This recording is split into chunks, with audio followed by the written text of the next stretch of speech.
When Return of the Jedi opened in 1983, audiences watched the Rebel Alliance gear up to destroy a thermal exhaust port leading directly to a reactor core. The same vulnerability that doomed the first Death Star 6 years and 2 films earlier. They watched a secret family reveal restructure the saga's emotional stakes for the second time in 2 films. They watched the Emperor, a villain who should have lost everything when his original battle station exploded, simply build another one. On paper, the structural bones of ROTJ are almost identical to the 1977 original, and the repetitions aren't subtle. Engineer Roberto Furfaro, analyzing the Empire's engineering decisions with the precision only an actual engineer can bring to fictional military infrastructure, characterized the repeated use of thermal exhaust ports, glorified holes, on the second Death Star as inexplicable negligence and fundamentally lazy design. The Empire constructed a second moon-sized battle station, staffed it with presumably thousands of the galaxy's finest military engineers, and once again left a structural pathway leading directly to the reactor. A real-world defense contractor repeating this failure would face consequences considerably more severe than a congressional hearing. George Lucas didn't stumble into these repetitions. He chose them. Scholars examining the saga's deep structure have argued that ROTJ's recycled elements function as deliberate architectural mirroring, what Mike Klimo termed ring composition, an ABC-CBA pattern where the trilogy's final act echoes its first, creating poetic closure through symmetry. Lucas purposefully recycled elements in his fictional worlds to serve a larger structural design. The generous reading has genuine analytical weight, but generosity doesn't erase the surface problem. The rebellion's ultimate victory depends on the same tactical exploit against the same weapon class through the same design flaw. Lay the 2 films side by side and the parallels keep multiplying. A complex rescue mission opens the later film. A climactic trench-run assault on a superweapon closes both stories. And the whole thing ends, once again, with an impossible shot into a reactor core. Critics writing in 1983 noticed. Some argued that every scene in Return of the Jedi seems to last too long, and that the film's weaknesses become positively annoying when the narrative loses its grip. Others pushed back, insisting that to focus on the narrative and technical surface misrepresents Return of the Jedi, that the film operates on a mythic register, where the rules of procedural plausibility simply don't apply. Those critics were arguing about the wrong thing. The question was never whether ROTJ's repetitions could be justified through mythic theory or ring composition. The question was whether the film earned the audience's willingness to overlook them. And 40 years of cultural consensus answered that question with a resounding yes. A yes so automatic that most fans never examined the mechanism behind it, until the Rise of Skywalker forced them to. When that film deployed a returning villain, a secret family revelation, a dark side temptation, and a climactic confrontation on the Emperor's throne, the same raw materials ROTJ used, the audience revolted. 3 words crystallized the revolt. Somehow Palpatine returned. Poe Dameron delivers that line in a Resistance briefing room, and the sentence became modern Star Wars criticism's most efficient meme, a shorthand for storytelling that expects forgiveness without earning it. And yet, Return of the Jedi asks the audience to forgive structural shortcuts that are, on paper, identical. One commenter captured the tension with uncomfortable precision. We're so critical and hyper-focused on every detail about the sequel trilogy, but so many of the same details can be seen in the original films. If the same shortcuts exist in both trilogies, selective outrage should be nothing more than nostalgia wearing critical clothing. It isn't. ROTJ's flaws existed in service of emotional payoffs that earned audience forgiveness, while the sequel trilogy deployed the same narrative shortcuts as fan service without any basic commitment to further justification. The difference is dramatic architecture, and the evidence for it lives in a specific scene, a specific ambiguity, and a specific hand gesture aimed at 2 Gamorrean guards. Luke Skywalker arrives at Jabba's palace, and the first thing the audience registers, perhaps subconsciously, perhaps not, is the color. He's dressed entirely in black. The farm boy from Tatooine, the wide-eyed kid in the white tunic who stared at twin suns and dreamed of something larger, has become a figure whose visual vocabulary belongs to a different genre entirely. His hood frames a face that has lost every trace of boyish uncertainty. The visual choice is deliberate, and it communicates something the dialogue never states outright. Luke Skywalker has spent the months between Empire and Jedi acquiring power, and the acquisition has changed the way he carries himself.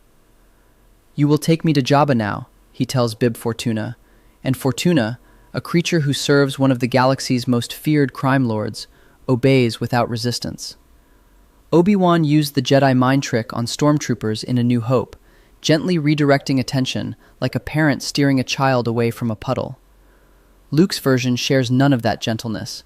His voice doesn't suggest, it imposes. What happens next has generated more sustained debate than almost any other moment in the original trilogy.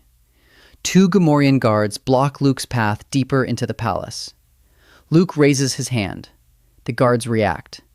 And the nature of that reaction, the physical specifics of what the audience sees on screen, split fan interpretation for 4 decades, generating a 170 engagement firestorm, debating whether Luke employed a Jedi mind trick or reached for something fundamentally darker. The ROTJ novelization is unambiguous. The guards were clutching their own throats, choking, gasping. Language that mirrors, almost word for word, the descriptions of Vader's attacks on Imperial officers throughout the trilogy.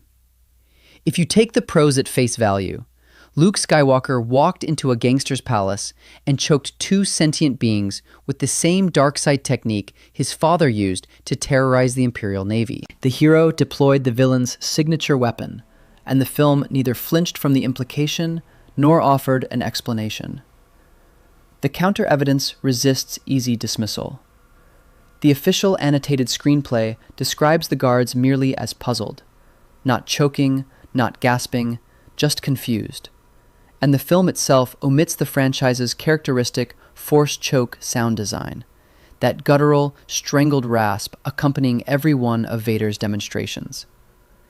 Years later, Timothy Zahn's celebrated Heir to the Empire and the 2004 Junior novelization described Luke's action as using the Force to fuddle the Gamorreans' minds, a powerful mind trick variant with no physical violence involved.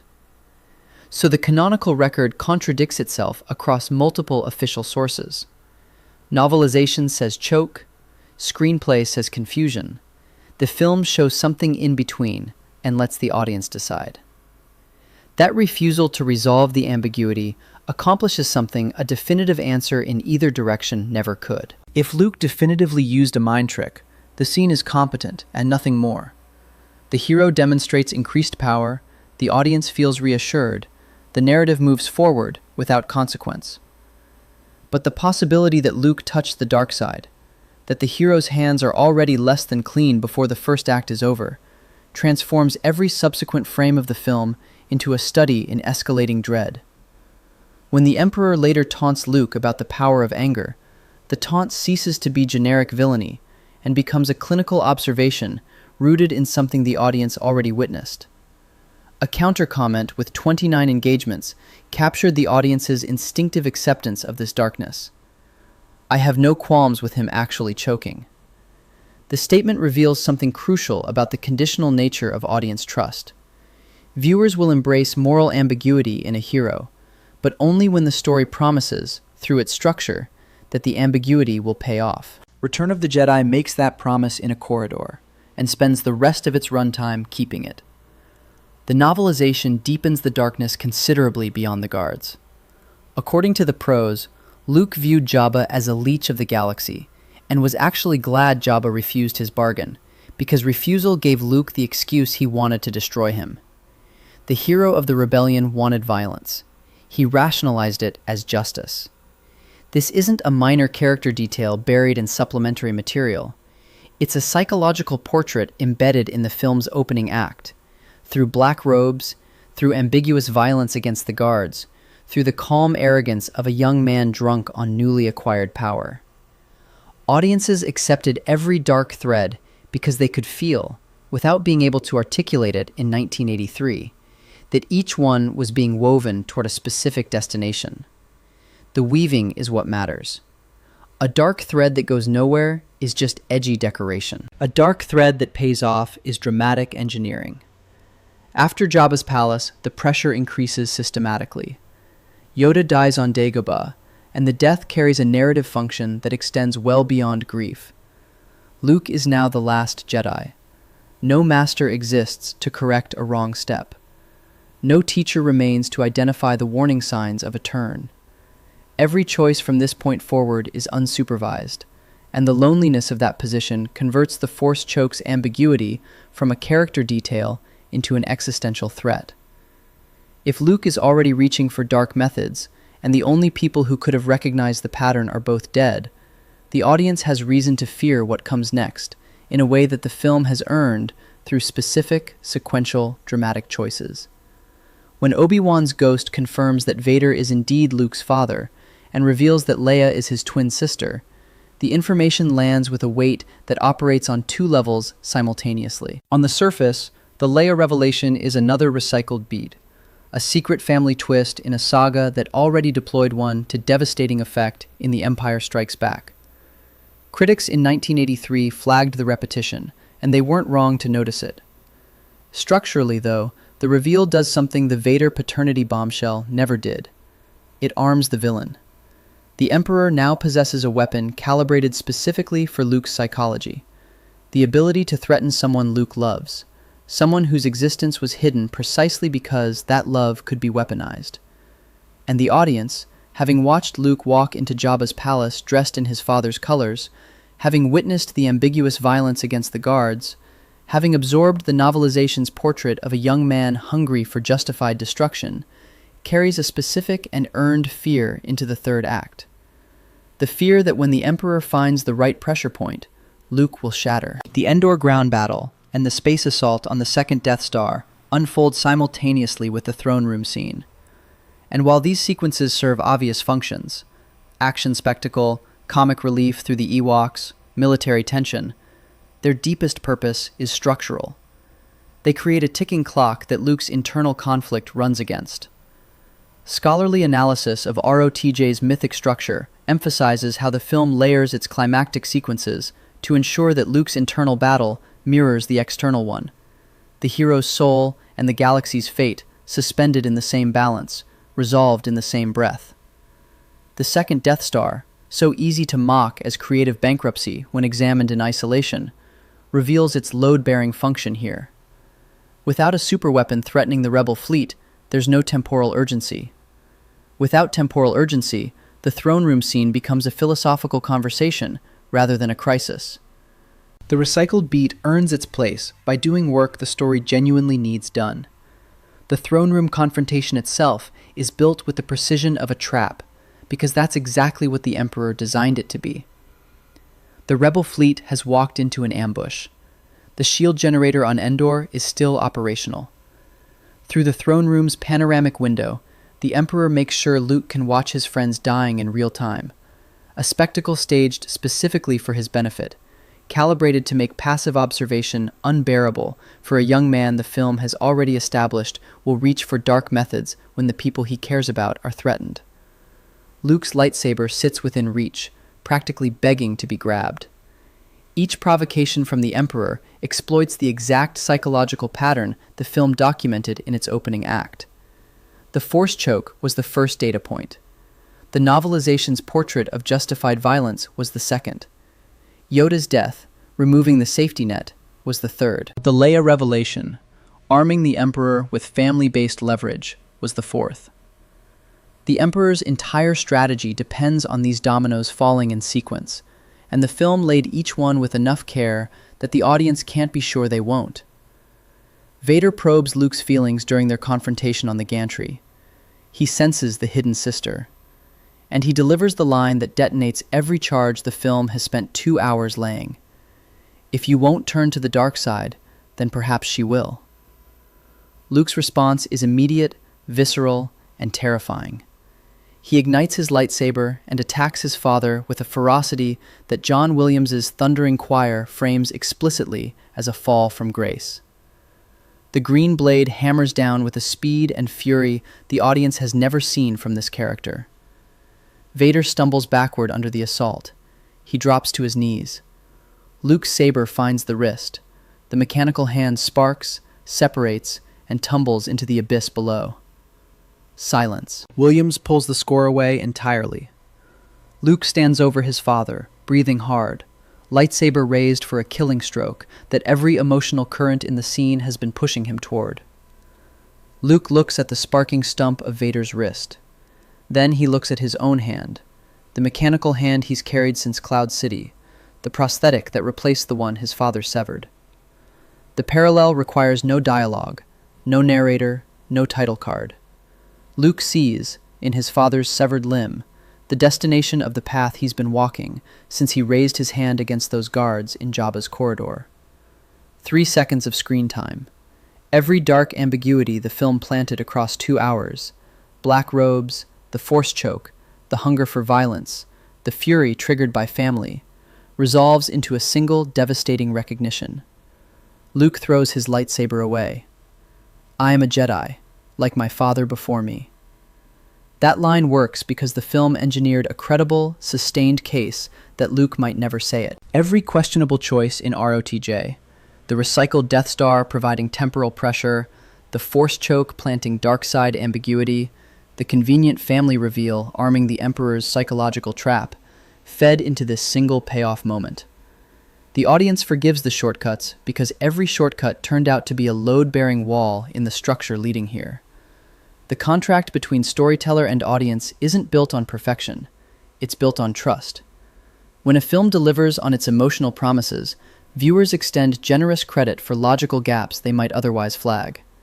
When it doesn't, every seam becomes visible, every shortcut feels like theft, and every recycled beat registers as laziness rather than symmetry. ROTJ's second Death Star asks for trust, and the throne room scene repays it with compound interest. That distinction became painfully, definitively clear 36 years later. In a briefing room aboard a resistance vessel, Poe Dameron announces to his allies that the Emperor, the villain whose death represented the original trilogy's defining triumph, the villain who fell down a reactor shaft and exploded in a burst of dark-side energy while the second Death Star disintegrated around him, the villain whose destruction was the direct result of Vader's sacrifice, is alive. He's been broadcasting a threat across the galaxy. The specifics of how he survived occupy a single sentence whose 3 opening syllables perform extraordinary destructive work. Somehow, Palpatine returned. The word somehow is the screenplay confessing, inside its own narrative, that it possesses no answer to the most consequential question in its plot. Palpatine sits on a hidden Sith world called Exegol, surrounded by a cult called the Sith Eternal, operating a fleet of planet-killing star destroyers apparently constructed over decades in secret. The infrastructure is vast and ancient, and none of it's dramatized in any scene the audience is permitted to witness.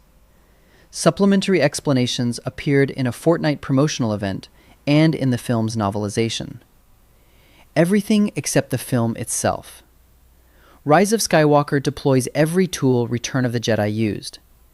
Palpatine's return mirrors Return of the Jedi recycled villain survival, but without the narrative scaffolding that made the second Death Star serve a dramatic function.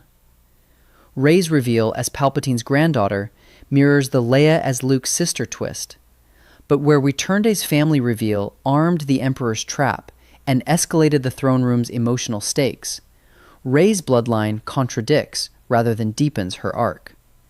The Last Jedi's most powerful thematic statement, that Rey's parents were nobodies and heroism doesn't require royal lineage, gets reversed without the reversal serving any dramatic function beyond shock. The dark Rey vision and Rey's stabbing of Kylo Ren both gesture toward dark side temptation territory. Both invoke the same psychological terrain that Luke occupied. Neither is supported by the kind of sequential, escalating dramatic investment that made Luke's darkness feel like genuine peril rather than a dramatic pose. ROTJ built Luke's flirtation with the dark side across an entire film. Black robes in the first scene, the ambiguous force choke minutes later, the novelization's portrait of justified violence seated beneath the surface, Yoda's death eliminating supervision, the Leia reveal creating exploitable leverage. By the time Luke attacks Vader in the throne room, the audience has watched dominoes being placed for 2 hours, and the fury feels earned because every preceding scene loaded it with weight. Rise of Skywalker's dark side beats exist as isolated shocks disconnected from a cumulative structure. Rey doesn't undergo a film-long escalation of moral compromise. She encounters dark moments that appear and vanish without compounding, without each one raising the stakes established by the last. The sequel trilogy suffered from a well-documented structural deficit. No overarching plan governed the 3 films. J.J. Abrams planted mysteries in The Force Awakens: Rey's parentage, Snoke's identity, the Knights of Ren. Rian Johnson deliberately subverted those mysteries in The Last Jedi, treating inherited plot threads as assumptions to challenge. Abrams then course-corrected in Rise of Skywalker, reversing Johnson's subversions and reaching backward to the original trilogy for a villain the franchise had already killed. The original trilogy wasn't fully planned either. Vader wasn't Luke's father in the 1977 script, and Leia wasn't his sister until ROTJ's development. But Lucas and his collaborators improvised toward emotional coherence. Each film's narrative risks were absorbed into the next film's foundation. The sequel trilogy improvised toward audience appeasement, reacting to reception rather than building on groundwork. And the gap between those two strategies explains why identical storytelling tools produced such radically different audience responses. Same materials, different commitments to what those materials were supposed to hold up. One brief moment on Endor captures what earned fan investment actually looks like when it's working. Among the rebel commandos on the forest moon, there's a bearded old soldier credited in the 1983 film as Nick Sant, a background extra with no dialogue, no character arc, no narrative function beyond filling out a squad. Decades later, after the Clone Wars and Rebels expanded the saga's timeline with hundreds of episodes of animated television, fans looked at that old soldier and saw someone else. The white beard matched. The approximate age, accounting for the accelerated growth program that aged clone troopers decades beyond their biological years, matched. The fan theory took root. Nick Sant was actually Captain Rex, the clone trooper who once served at Anakin Skywalker's side during the Clone Wars. If the theory is true, a soldier who once fought beside Anakin now fights alongside Anakin's son to bring down the empire that Anakin helped build. The emotional resonance of that connection requires zero exposition. It just requires an audience whose investment in the saga's connective tissue runs deep enough to spot a bearded extra and feel something stir. That theory generated 293 engagements, not because fans accept anything thrown at them, but because they recognize and reward additions that honor the story's existing foundations rather than undermining them. That recognition is the same instinct that made audiences forgive Return of the Jedi and refuse to forgive Rise of Skywalker. The instinct isn't tribal loyalty to an older film. It isn't the warm glow of childhood memory overriding adult critical faculties. It's pattern recognition, developed over decades of absorbing stories. An earned intuition for whether a narrative's shortcuts are doing structural work or merely occupying structural space.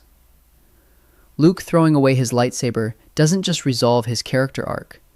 It retroactively justifies every questionable choice the film made to get him to that moment. The second Death Star justified itself as a pressure engine for the throne room's ticking clock. The Leia reveal justified itself as ammunition for the Emperor's psychological trap. The Force choke justified itself as the first domino in a fall the hero barely prevented. Every brick held weight. Every shortcut bore a load. The sequel trilogy had access to every one of those tools. The blueprints were visible in the films it was deliberately echoing. What went missing wasn't talent. The cast performed with commitment, and individual sequences carried real visual power. What went missing wasn't budget or technology or cultural goodwill. Audiences showed up in enormous numbers for The Force Awakens, desperate to love new Star Wars. What went missing was the willingness to build the supporting structure before asking audiences to trust the weight it was supposed to carry. Commitment to planting dark seeds in a first act so they'd bloom in a third. Commitment to making a villain's return feel inevitable rather than expedient. Commitment to letting a family revelation deepen a character rather than merely surprising one. There's something genuinely sad underneath the memes and the frustration. Fans who reject Rise of Skywalker aren't celebrating that rejection. They're carrying the weight of a story that came close enough to greatness for the gap to sting. A version existed, at least in potential, where Rey's darkness was seeded as carefully as Luke's, where her opening scene planted the same quiet unease that Luke's black robes planted in 1983, where each subsequent encounter with the dark side compounded the last, where the audience arrived at her final choice genuinely uncertain which way she'd turn. A version where Palpatine's return was dramatized with the patience and structural rigor that made Luke's near-fall devastating rather than decorative. Those versions didn't require different actors or different technology or a different galaxy. They required the same thing Return of the Jedi provided in 1983, a storyteller willing to lay every brick before asking anyone to walk through the arch. Your gut wasn't wrong. Your rejection wasn't hypocrisy. You were responding correctly to the presence of earned craft in one story and its absence in another. And that response, the ability to feel when a narrative has done its work and when it hasn't, is the most rational thing a viewer can do. Subscribe for more stories like this.